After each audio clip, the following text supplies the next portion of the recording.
नमस्कार। उत्तराखंड की खबरें लेकर मैं हूं आपके साथ संदीप निरंजन। सरकार खबरों का रुख कर लेते हैं। उत्तराखंड के कृषि मंत्री गणेश जोशी ने अरुणाचल प्रदेश के ईटानगर में आयोजित मोपिन फेस्टिवल की गोल्डन जुबली समारोह में प्रतिभाग किया। इस अवसर पर कृषि मंत्री गणेश जोशी ने कार्यक्रम में उपस्थित केंद्रीय मंत्री किरण रिजिजू को मोपिन फेस्टिवल की बधाई और शुभकामनाएं दी। इस दौरान कृषि मंत्री गणेश जोशी ने स्थानीय जनजातीय परंपराओं और सांस्कृतिक आयोजनों में शामिल होकर त्योहार का उत्साहपूर्वक आनंद लिया।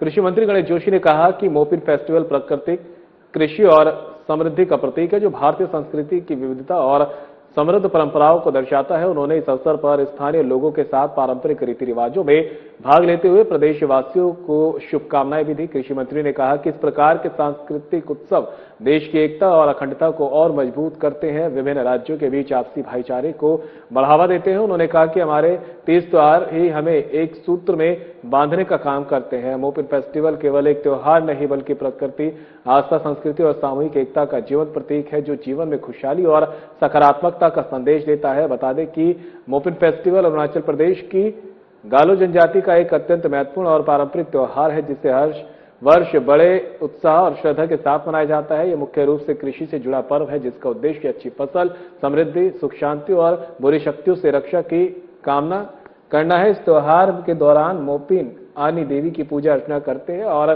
प्रकृति के प्रति आभार व्यक्त करते हैं।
हरिद्वार योग स्थली खेल परिसर के मल्टीपर्पज हॉल में प्रतियोगिता का भव्य समापन हो गया है। उत्तराखंड यूथ महिला और पुरुष मुक्केबाजी प्रतियोगिता बालिका वर्ग में पिथौरागढ़ की टीम ओवरऑल चैंपियन बनी है, जबकि पिथौरागढ़ स्पोर्ट्स हॉस्टल की टीम रनर अप रही। प्रतियोगिता में सभी 13 जनपदों की टीमों ने भाग लिया। इस अवसर पर खेल मंत्री रेखा आर्या ने विजेता खिलाड़ियों और टीमों को ट्रॉफी और मेडल देकर सम्मानित किया। खेल मंत्री रेखा आर्या ने कहा कि उत्तराखंड तेजी से बॉक्सिंग का उभरता हुआ केंद्र बन रहा है और वह दिन दूर नहीं जब प्रदेश के खिलाड़ी ओलंपिक खेल और कॉमनवेल्थ गेम्स जैसी अंतर्राष्ट्रीय प्रतियोगिताओं में देश का झंडा फहराएंगे।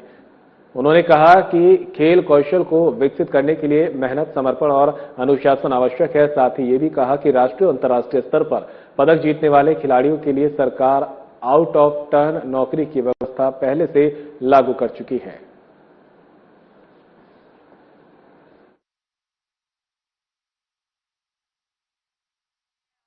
हरिद्वार रोशनाबाद में मल्टीपर्पज हॉल में आज जिला हरिद्वार बॉक्सिंग एसोसिएशन के द्वारा एक बॉक्सिंग स्टेट चैंपियनशिप कराई गई है, जिसमें हमारे विभिन्न जनपदों के बालक और बालिकाओं ने अंडर 19 प्रतियोगिता में प्रतिभाग किया। निश्चित रूप से ये जो स्टेट की प्रतियोगिताएं हैं, ये एक अपने आप में अवसर पैदा करती हैं आगे के, चाहे वो नेशनल चैंपियनशिप के लिए हो, चाहे वो नेशनल खेलने के लिए हो। जो एक क्रम जो एक सीढ़ी होती है, उसको पार करने का एक अवसर जो है बच्चों को मिलता है।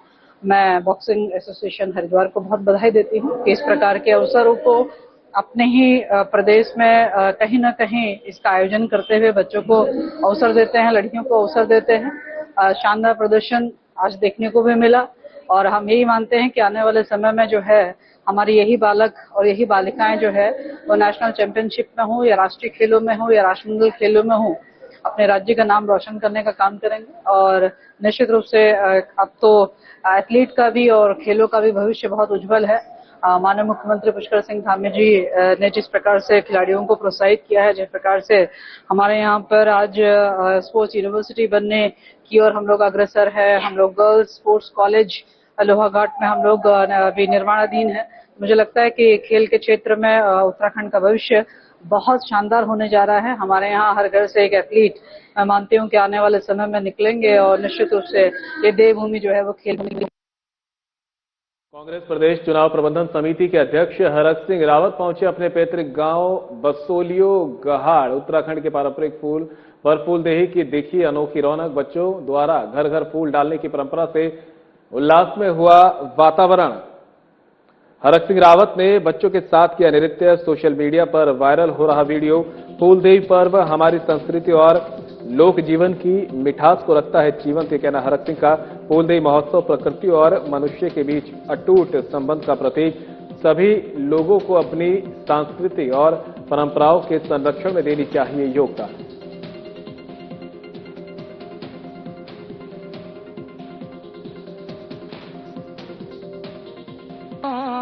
मन तो मलग मेरू तो खुजण छो हिमालय का डांडा कांडा कख तेरू मन तो मलग मेरू तो खुजण छो जोन सी पिंगली छोरी क्या तेरू नो लाली बुरा ससर में गेसे देखी की हो मन तो बिना नी रांदो रांदो जिया कोरी कोरी खांदो खांदो यू मन तो बिना नी रांदो रांदो जिया कोरी कोरी खांदो खांदो रे यू मन तो बिना नी रांदो रांदो जिया कोरी कोरी खांदो खांदो।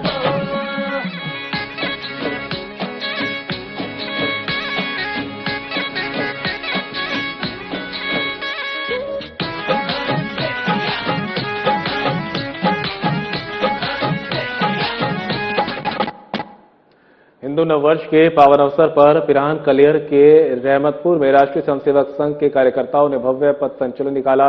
अनुशासन और राष्ट्रभक्ति के जज्बे के साथ निकले इस संचलन में भारी संख्या में स्वयंसेवकों ने शिरकत की, जबकि स्थानीय पुलिस प्रशासन सुरक्षा व्यवस्था को लेकर पूरी तरह मुस्तैद नजर आए। कार्यक्रम में लगभग 400 गणवेशधारी स्वयंसेवकों ने भाग लिया। ये पथ संचलन राजकीय प्राथमिक विद्यालय के प्रांगण से प्रारंभ हुआ। पथ संचलन गांव की मुख्य गलियों, प्रमुख चौराहों और बाजार के व्यस्त रास्तों से होकर गुजरा। नगर भ्रमण के पश्चात संचलन उसी मार्ग से होता हुआ पुनः विद्यालय परिसर में पहुंचकर संपन्न हुआ। पूरे मार्ग में घोष की गूंज से वातावरण भक्तिमय और उत्साहपूर्ण बना रहा। आयोजन की संवेदनशीलता को और महत्वता को देखते हुए स्थानीय प्रशासन ने सुरक्षा के कड़े इंतजाम किए थे। पुलिस टीम ने पूरे रास्ते सक्रिय भूमिका निभाते हुए ये सुनिश्चित किया कि आयोजन शांतिपूर्ण और व्यवस्थित ढंग से संपन्न हो।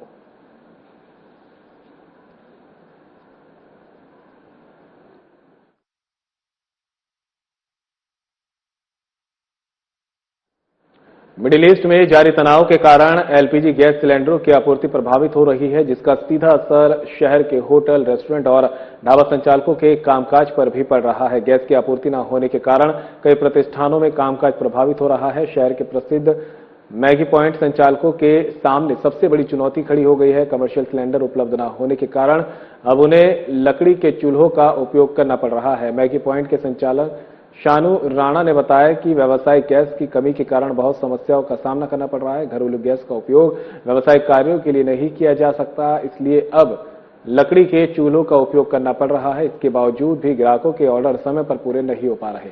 इस अव्यवस्था के कारण ग्राहकों की संख्या में भी भारी गिरावट आई है। वहीं संचालक सोहन कंडारी ने बताया कि हम पहली बार अपना सालों पुराना केरोसिन स्टोव इस्तेमाल कर रहे हैं। ग्राहकों तक ऑर्डर पहुंचाने में दिक्कत आ रही है और खाना पकाने के समय लग रहा है। रोजाना आने वाले ग्राहकों की संख्या भी घट रही है।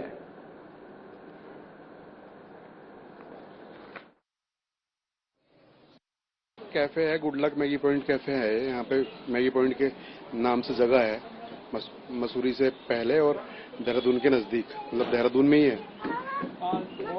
परेशानी है, गैस मिल ही नहीं रही है।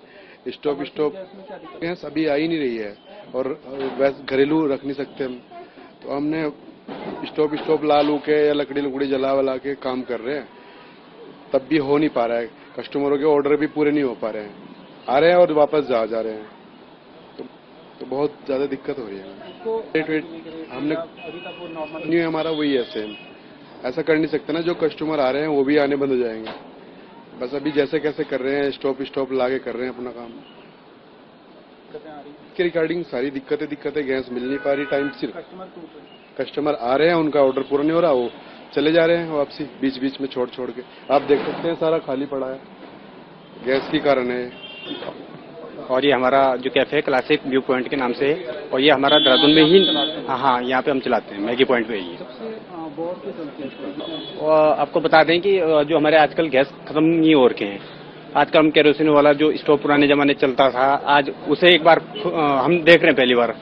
तो ये हमारे परदादा लोगों ने देखा था, और आज जब हम ऑर्डर लगाते हैं, ऑर्डर लगाने में बहुत दिक्कत आ रही है।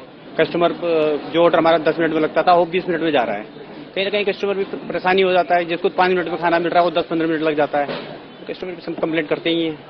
कहीं ना कहीं जो हमारे डेली के कस्टमर थे, कहीं ना कहीं उनको भी उनके देखने में भी ऐसा हो रहा है कि पहले तो हमें फास्ट सर्विस मिलती थी, आज तो सर्विस नहीं दे पा रहे हैं। जो फूड क्वालिटी थी, क्वालिटी भी उसमें थोड़ा दिक्कत ही आ जाती है फूड क्वालिटी में भी। अब जो केरोसिन हमारा डीजल आता है, डीजल भी उपलब्ध नहीं हो रहा है। हो सकता है कुछ दिनों बाद होटल ही बंद करने पड़ सकते हैं। कहीं ना कहीं देखो सरकार को इस पर एक्शन लेना चाहिए। कहीं ना कहीं होटल व्यवसायी हो या घरेलू हो, घर के लिए भी कहीं मिले, कई जगह तो घर पे भी हीटरों का यूज किया जाएगा। पर्यटन नगरी मसूरी में वीकेंड पर हजारों की संख्या में सैलानियों के शहर में उमड़ने से शहर के विभिन्न स्थानों में दिन भर जाम की स्थिति बनी रही। जाम का सबसे अधिक असर मसूरी देहरादून मार्ग पर शिव मंदिर के निकट वैली ब्रिज पर देखने को मिला। यहां पर लगभग 4 किलोमीटर का लंबा जाम लग गया, जिसके कारण सैलानियों के साथ ही स्थानीय लोगों को भी भारी परेशानी का सामना करना पड़ा। पहले से ही पुलिस की कमी से जूझ रहे मसूरी कोतवाली और शासन प्रशासन पर लोगों की नाराजगी साफ देखने को मिली और शासन प्रशासन से जल्द प्रभावी कदम उठाने की मांग की है। मसूरी में अभी तक पर्यटन सीजन पूरी तरह से शुरू नहीं हुआ है, इसके बावजूद भी ऐसी स्थिति का बनना चिंता का विषय बना हुआ है। ऐतिहासिक लंढौर बाजार में हर समय जाम की स्थिति बनी रहती है। वहीं library, picture palace, company garden, Motilal Nehru मार्ग सहित कैप्टी फॉल क्षेत्र में दिन भर जाम लग रहा है। जाम खुलवाने में पुलिस को भारी मशक्कत का सामना करना पड़ रहा है। स्थानीय लोगों का कहना है कि यदि इसी प्रकार की स्थिति बनी रही तो आने वाले समय में मसूरी से पर्यटकों का मोह भंग हो जाएगा और पर्यटक अन्य पर्यटक स्थलों की तरफ रुख करने लगेंगे।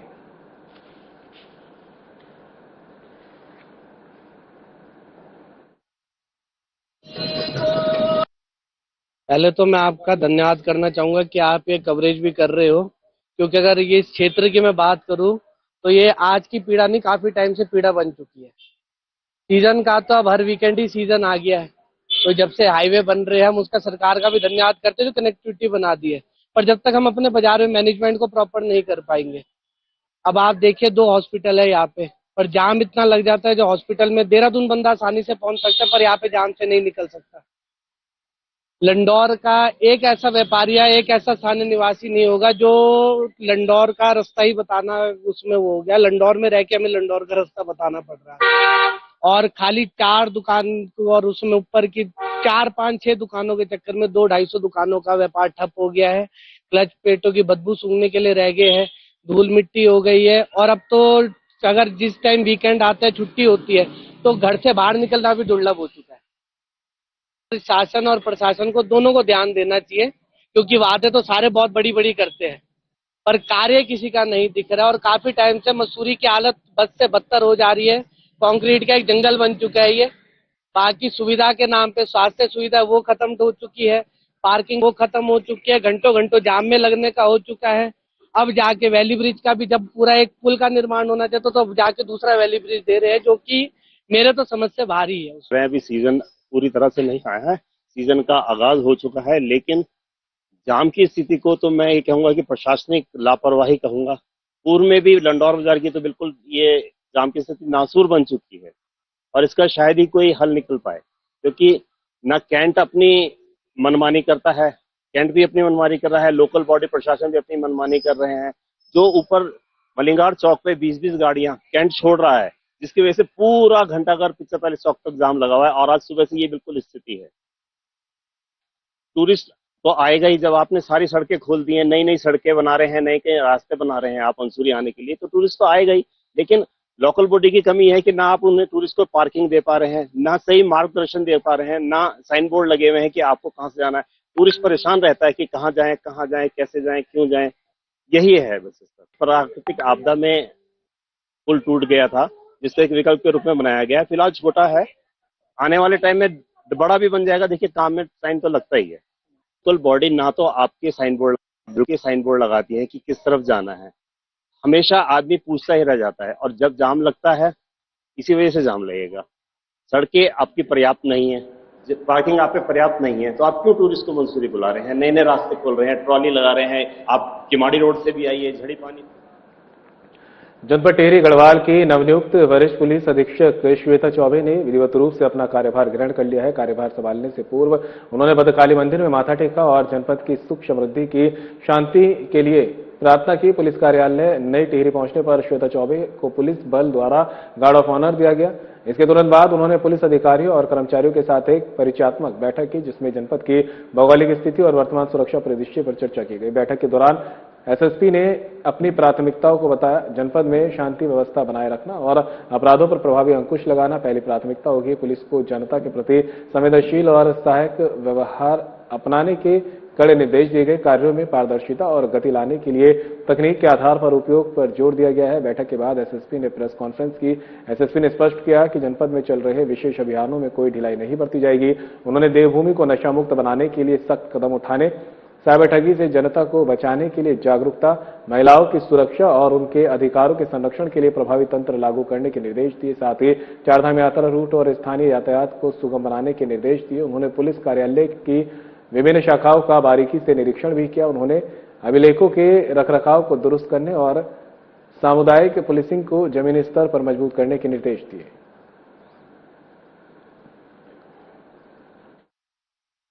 विश्वास नहीं हुआ, क्योंकि जैसे पुलिस का एक मेन जो कार्य होता है वो कानून व्यवस्था को अक्षुण्ण रखना जो है वो सबसे इम्पोर्टेंट जो है वो टास्क रहता है। तो मेरी भी प्राथमिकताओं में अगर कहा जाए तो कानून व्यवस्था को अक्षुण्ण बनाए रखना और उसके अलावा जो अपराध हो रहे हैं क्राइम में जीरो टॉलरेंस की जो है पॉलिसी वो बिल्कुल अपनाई जाएगी। जैसा अभी हमने बात की उसमें कहीं ना कहीं जो मेरी पुलिसिंग है वो बहुत ही सिटीजन सेंट्रिक, विक्टिम ओरिएंटेड जिसको पुलिसिंग कहते हैं, उसके लिए हम कार्य करेंगे। और महिला संबंधी अपराधों के लिए भी नो टॉलरेंस, जीरो टॉलरेंस की पॉलिसी जो है उसे अपनाया जाएगा। पहाड़ों में भी मैंने देखा है, पहाड़ी जनपद में भी साइबर क्राइम के काफी मामले आ रहे हैं। उसके लिए जो हमारे टोल फ्री नंबर्स हैं, जो हमारे हेल्पलाइन नंबर्स हैं, उनका ज्यादा से ज्यादा जो है वो चौपाल लगाई जाएगी। और ड्रग्स भी, जैसा अभी वार्ता हो रही थी, तो ड्रग्स भी एक बहुत बड़ी समस्या है और बहुत बड़ी चुनौती है। हमारे यूथ भी कहीं ना कहीं इससे भ्रमित हो रहा है, तो उस पर भी जो है हम लोग कार्य करेंगे उस पर भी। और यही मेन जो है इश्यूज। और कल इससे रिलेटेड एक बैठक भी रखी हुई है सभी थाना प्रभारियों की, तो उनको भी इस जो हमारी प्राथमिकताएं हैं, जो हमारी प्रायोरिटीज हैं पुलिस की, उसमें। तो वहीं ऑपरेशन प्रहार के साथ वीकेंड पर दून पुलिस ने शुरू किया operation night strike. SSP Praminder Dobhal के निर्देशों पर देहरादून में चला चेकिंग अभियान। ऑपरेशन प्रहार के तहत वीकेंड पर दून पुलिस ने शुरू किया operation night strike. SSP Praminder Dobhal के निर्देशों पर देहरादून में चला चेकिंग अभियान। पुलिस की अलग अलग टीमों ने पब, बार, होटल और रेस्टोरेंट में की औचक छापेमारी।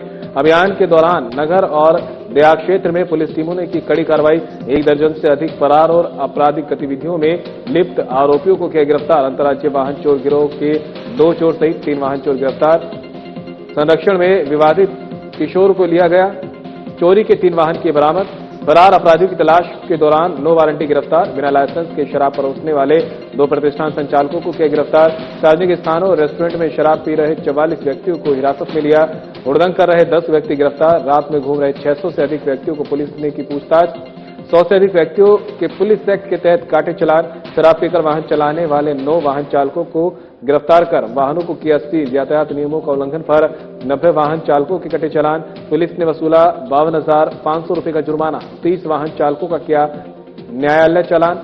यातायात नियमों के उल्लंघन पर 32 वाहन सीज।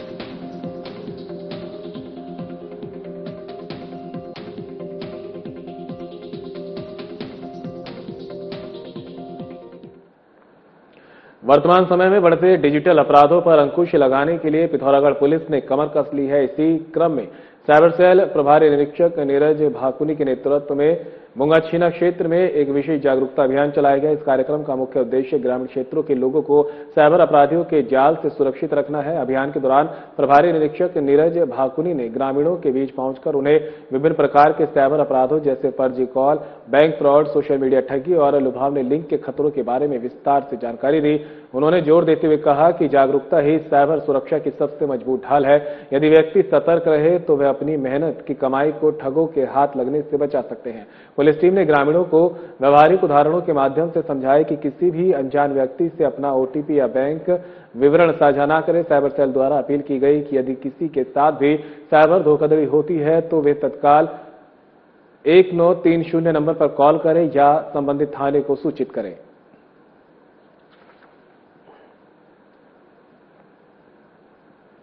कोतवाली ऋषिकेश पुलिस ने क्षेत्र में हुई वाहन चोरी की घटना का पर्दाफाश करते हुए एक आरोपी को चोरी की स्कूटी के साथ गिरफ्तार किया है। आरोपी की पहचान विकास तिवारी निवासी आईडीपीएल ऋषिकेश के रूप में हुई है। कोतवाल कैलाश चंद्र भट्ट ने बताया कि देहरादून रोड स्थित जंगलात बैरियर के पास चेकिंग के दौरान फर्जी नंबर प्लेट लगाकर चोरी की स्कूटी को दौड़ाते हुए आरोपी को पकड़ा है। पूछताछ में आरोपी ने बताया कि उसने ओरिजिनल नंबर प्लेट उतारकर गंगा में फेंक दी है। आरोपी का आपराधिक इतिहास भी है जिसकी जानकारी की जा रही है। ये स्कूटी गंगानगर निवासी अतिथि कुकरेजा की है जो 1 अप्रैल को उनके घर के बाहर से चोरी हुई थी। आरोपी की आपराधिक वारदात को अंजाम देने की मंशा की भी जांच हो रही है कि आरोपी ने स्कूटी चोरी की वारदात को अंजाम क्यों दिया। कोतवाली पुलिस ने घर के बाहर वाहन खड़े करने वाले लोगों से सावधानी और सतर्कता बरतने की अपील की है।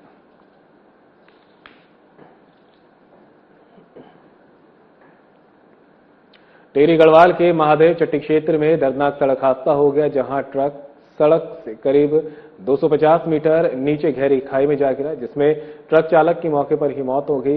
एसडीआरएफ के अनुसार चौकी 3 धारा को सूचना मिली कि महादेव चट्टी के पास ट्रक दुर्घटनाग्रस्त होकर गहरी खाई में गिर गया।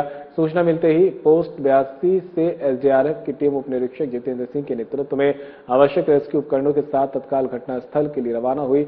शव घटनास्थल पर पहुंचकर एसडीआरएफ ने देखा कि ट्रक सड़क से लगभग 250 मीटर नीचे खाई में गिरा हुआ है। टीम के सदस्यों ने कड़ी मशक्कत के बाद मलबे तक पहुंच बनाई जहां ट्रक चालक मृत अवस्था में पाया गया। गहरी खाई और खड़ी ढलान होने के कारण शव को ऊपर लाना चुनौतीपूर्ण था जिसके बाद टीम ने रोप रेस्क्यू तकनीक का उपयोग करते हुए शव को सुरक्षित रूप से मुख्य सड़क तक पहुंचाया। शव को आवश्यक कार्रवाई के लिए जिला पुलिस के सुपुर्द कर दिया। मृतक की पहचान मनोज उर्फ शिशपाल निवासी अलीगढ़ उत्तर प्रदेश के रूप में हुई है। पुलिस ने घटना की जानकारी मृतक के परिजनों को दे दी है।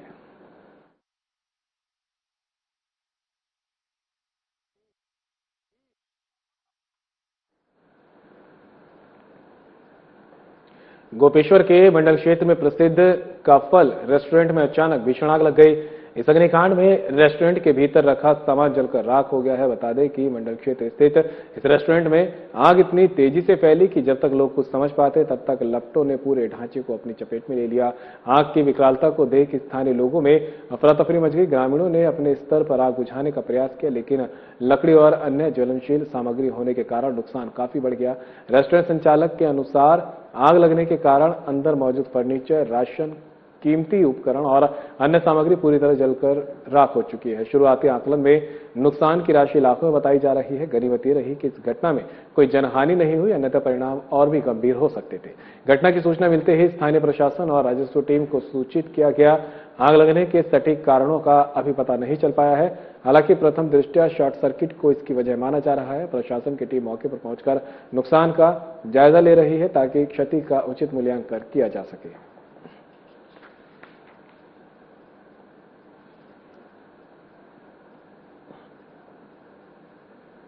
और फिलहाल बुलेटिन में मेरे साथ इतना ही। दीजिए इजाजत। नमस्कार।